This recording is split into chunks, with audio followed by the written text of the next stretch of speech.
샬롬. 갑자기 날씨가 많이 추워졌습니다. 옷 따스하게 입으시고 감기 조심하시길 바랍니다. 또한 영적으로도 말씀을 꼭꼭 잘 입으셔서 영적 감기에 걸리지 마시기를 주님의 이름으로 축복합니다. 오늘 말씀은 사도행전 1장 말씀 되겠습니다. 사도행전 제1장. 데오빌로여, 내가 먼저 쓴 글에는 무릇 예수께서 행하시며 가르치시기를 시작하심부터 그가 택하신 사도들에게 성령으로 명하시고 승천하신 날까지의 일을 기록하였노라. 그가 고난받으신 후에 또한 그들에게 확실한 많은 증거로 친히 살아계심을 나타내사 40일 동안 그들에게 보이시며 하나님 나라의 일을 말씀하시니라. 사도와 함께 모이사 그들에게 분부하여 이르시되, 예루살렘을 떠나지 말고 내게서 들은 바 아버지께서 약속하신 것을 기다리라. 요한은 물로 세례를 베풀었으나 너희는 몇 날이 못 되어 성령으로 세례를 받으리라. 그들이 모였을 때 예수께 여쭈어 이르되, 주께서 이스라엘 나라를 회복하심이 이때니이까? 때와 시기는 아버지께서 자기의 권한에 두셨으니 너희가 알 바 아니요, 오직 성령이 너희에게 임하시면 너희가 권능을 받고 예루살렘과 온 유대와 사마리아와 땅끝까지 이르러 내 증인이 되리라. 이 말씀을 마치시고 그들이 보는 데 올려져 가시니 구름이 그를 가리어 보이지 않게 하더라. 올라가실 때 제자들이 자세히 하늘을 쳐다보고 있는데 흰옷 입은 두 사람이 그들 곁에 서서, 갈릴리 사람들아, 어찌하여 서서 하늘을 쳐다보느냐? 너희 가운데서 하늘로 올려지시니 예수는 하늘로 가심을 본 그대로 오시리라. 제자들이 감람원이라 하는 산으로부터 예루살렘에 돌아오니 이 산은 예루살렘에서 가까워 안식일에 가기에 알맞은 길이라. 들어가 그들이 유하는 다락방으로 올라가니 베드로, 요한, 야고보, 안드레와 빌립, 도마와 바돌로메, 마테와 및 알페오의 아들 야고보, 셀롯인 시몬, 야고보의 아들 유다가 다 거기 있어 여자들과 예수의 어머니 마리아와 예수의 아우들과 더불어 마음을 같이하여 오로지 기도에 힘쓰더라. 모인 무리의 수가 약 120명이나 되더라. 그때 베드로가 그 형제들 가운데 일어서서, 형제들아, 성령이 다윗의 입을 통하여 예수 잡는 자들의 길잡이가 된 유다를 가리켜 미리 말씀하신 성경이 응하였으니 마땅하도다. 이 사람은 본래 우리 수 가운데 참여하여 이 직무의 한 부분을 맡았던 자라. 이 사람이 불의의 삭으로 밭을 사고 후에 몸이 곤두박질하여 배가 터져 창자가 다 흘러나온지라.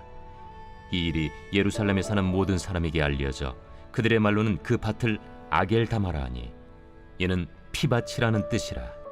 시편에 기록하였으되, 그의 거처를 황폐하게 하시며 거기 거하는 자가 없게 하소서. 그의 직분을 타인이 취하게 하소서. 이러함으로 요한의 세례로부터 우리 가운데서 올려져 가신 날까지 주 예수께서 우리 가운데 출입하실 때에 항상 우리와 함께 다니던 사람 중에 하나를 세워 우리와 더불어 예수께서 부활하심을 증언할 사람이 되게 하여야 하리라. 그들이 두 사람을 내세우니 하나는 바사바라고도 하고 별명은 유스도라고도 하는 요셉이요, 하나는 마띠아라. 그들이 기도하여 이르되, 무사람의 마음을 아시는 주여, 이 두 사람 중에 누가 주님께 택하신 바 되어 봉사와 및 사도의 직무를 대신할 자인지를 보이시옵소서. 유다는 이 직무를 버리고 제 곳으로 갔나이다. 제비 뽑아 마띠아를 얻으니 그가 11사도의 수에 들어가니라. 사도행전을 이해함에 있어 무엇보다 고려해야 할 것이 있는데요. 그것은 사도행전이 누가복음과 연결되어 있다는 거예요. 누가는 이 두 개의 말씀을 기록하면서 한 가지의 분명한 목적을 가지고 기록하게 되는데요. 그것은 하나님의 구속사의 연속성을 보여주고 있다는 것입니다. 사도행전은 예수님이 승천하심부터 약 30년간의 초대교회사의 이야기를 다루고 있는데요. 예수님께서 부활하시며 보내주셨던 성령이 오시는 강림 사건을 시작으로 곳곳에 교회가 세워지고 사도들과 또한 그들을 섬겼던 집사들, 그 외에 수많은 사람들을 통해 세계 선교가 시작되고 있다는 것입니다.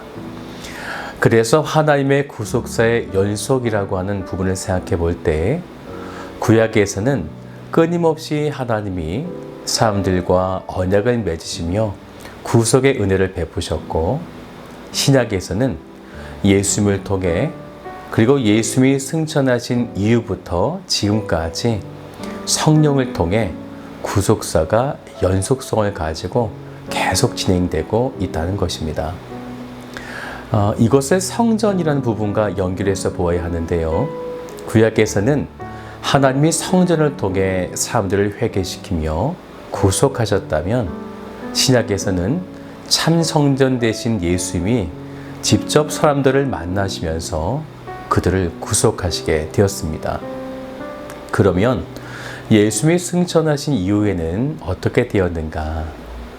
성령을 통해서, 즉 성령이 우리 안에 내주하심을 통해 우리가 하나님이 임재하시는 거룩한 성전이 되어진 것이죠. 그래서 성전인 우리들이 세계로 이웃으로 나가서 그들을 예수의 사랑으로 회복시키는 구속사의 연속성을 행하고 계신 것입니다. 곧 하나님의 나라의 완성을 향해 지금 우리들이 나아가고 있는 것이죠. 그런데 사도행전은 땅끝까지가 아닌 로마에서 복음이 전해지는 것으로 마무리되고 있다는 것입니다. 즉 사람을 부르셔서 행하신 하나님의 선교가 미완성되고 있다는 거죠. 무엇을 말하고 있는 것일까요? 교회가 전파해야 할 복음의 사명이 끝나지 않았다는 것입니다.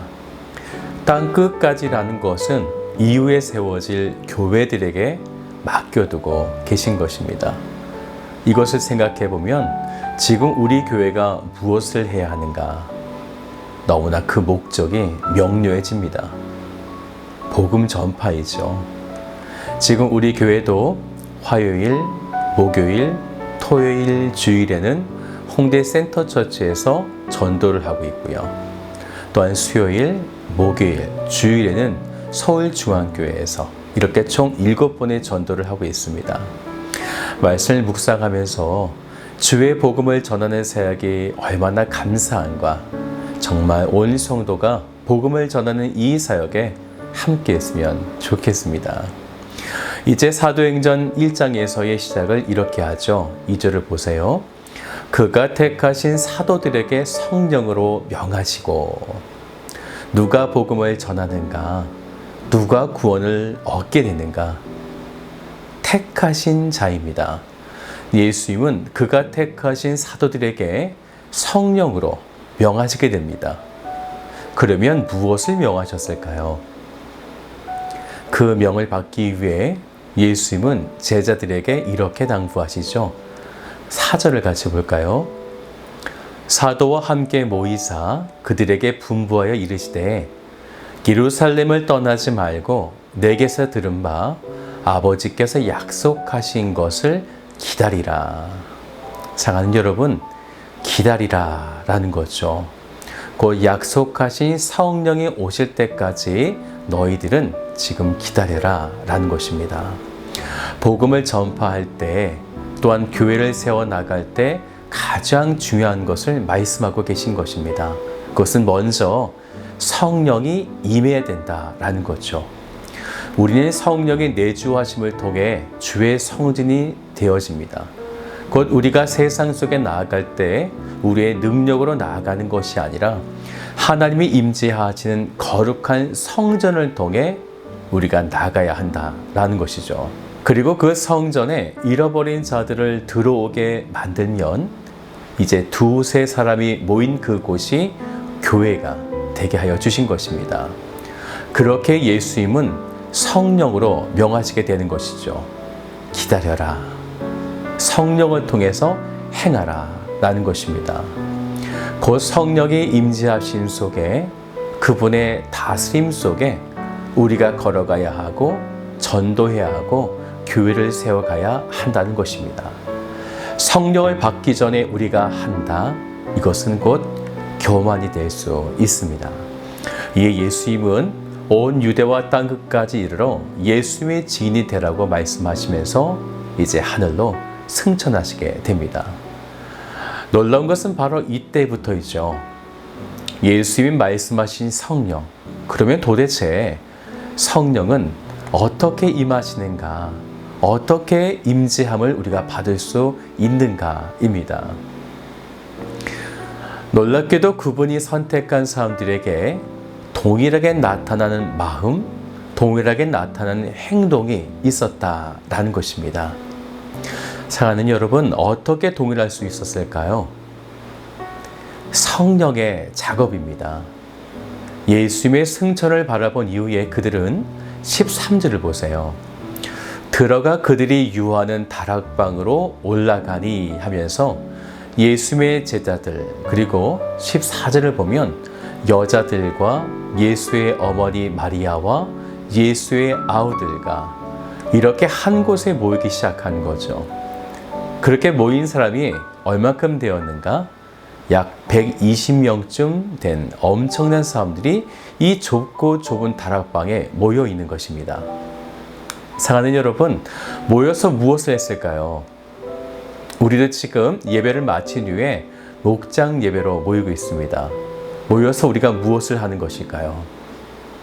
성령은 이 모든 사람들의 마음을 하나로 연결하셨습니다. 그것은 14절인데요. 마음을 같이하여 오로지 기도에 힘쓰더라. 아멘. 이것이 예수님이 성령으로 명하신 바로 기도함입니다. 복음 전파는 그 이유예요. 우리가 모여 기도할 때 그 기도로 성령이 임재하실 때에 우리는 비로소 복음을 전할 담대함을 얻게 되는 것입니다. 저는 우리가 모일 때 이렇게 모이면 좋겠습니다. 넓은 곳에서 모이기보다 몸을 부딪히고 소리가 부딪히고 기도가 부딪히고 그렇게 기도하며 성령을 경험하고 복음 전파에 힘쓰는 이 시대에 초대교회가 되었으면 좋겠습니다. 사랑하는 여러분, 모입시다. 그리고 함께 기도합시다. 이제 2026년을 이렇게 준비하고 있습니다. 사도행전의 이야기가 우리 교회를 통해 더욱 복음의 빛이 나기를 주님의 이름으로 축복합니다.